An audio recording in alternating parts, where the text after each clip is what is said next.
Hello everyone, and today we will talk about how to win corruption in Kazakhstan in the example of Singapore.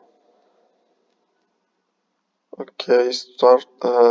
Singapore experience can serve as an example of how to fight corruption in Kazakhstan, where introduction of top anti-corruption measures, including transparency, open access of government processes, strict penalties for bribe takers, and the organization of independent anti-corruption communications and has led to significant reduction in corruption and improvement of the investment climate. The example of Singapore shows that in the order to fight corruption, it's necessary to choose the leaders of the country who adhere to high standards of ethics and honesty and also ready to implement our anti-corruption measures. We can take example for Lee Kuan Yew, the founder and first Prime Minister of Singapore, was known for his uncompromising fight against corruption, strict application of the law to bribe takers and corrupt officials.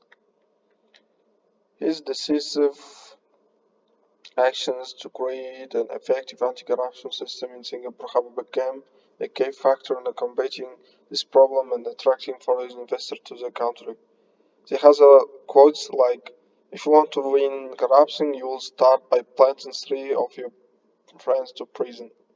I think it was a really good quiz, quiz for country where they have a really top of the level of corruption.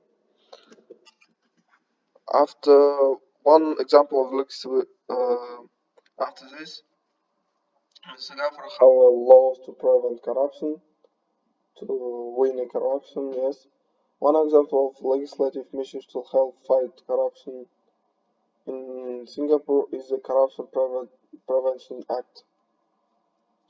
This law acts as a strong deterrent for those who are prone to corruption and also allows to you withdraw money and property received from illegal action and return them to the state treasury. The introduction of such legislation in Kazakhstan can become an effective means of combating corruption and help create a fairer and more prosperous country. And here we can see that also have like other maybe laws, maybe things, yeah. Transfer control of junior officer, higher rank, inspection of official at all levels, full support of independent media for owners and impartial coverage of all corruption scandals, not concealment but the maximum scrupulous investigation of all circumstances of the theft of the national treasure, like this.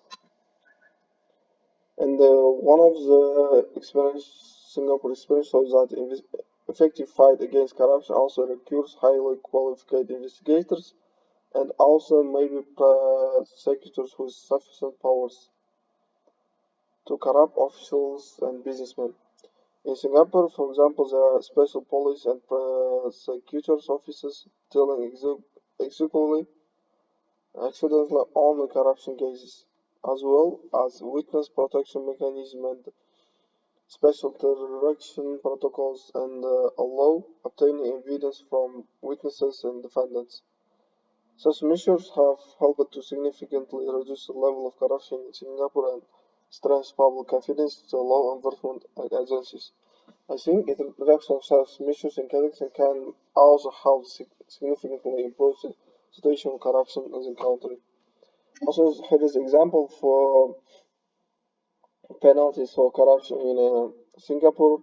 If you take money from, I don't know, from persons, from businessmen, yeah, you will sit in prison 5 years imprisonment, and you will have to pay for the country $1,000, Singapore dollars. It's not USA dollars; it's Singapore dollars for each count of corruption. In conclusion, I want to say that Kazakhstan and Singapore are two countries with different levels of corruption, where Kazakhstan is often rated as one of the most corrupt countries in the world, while Singapore occurs and win corruption um, I don't know, in between 20, 30 years. Yes. Singapore has established a strict system punishment for corruption crimes, as well as the transparent rules and procedures aligned and combating corruption. These measures allowed Singapore to achieve high business condition, investment attractiveness, which made it one of the most successful economic states in the world. At the same time, corruption is one of the main problems in Kazakhstan, which hinders economic development and investment in the country. However, it's worth nothing to Kazakhstan taking certain steps to combat corruption. For example, anti-corruption service was established in 2014 and law of public procurement was adopted aimed at improving transparency in this area. Nevertheless, in practice, the problem of corruption in Kazakhstan continues to exist and requires further efforts to overcome it. In general, I wanted to say a comparison of the level of corruption in Kazakhstan and Singapore shows that successful economic development, attracting investments, and it's impossible without transparent rules and the fight against corruption. That's all. Thanks for your attention, teacher, and goodbye.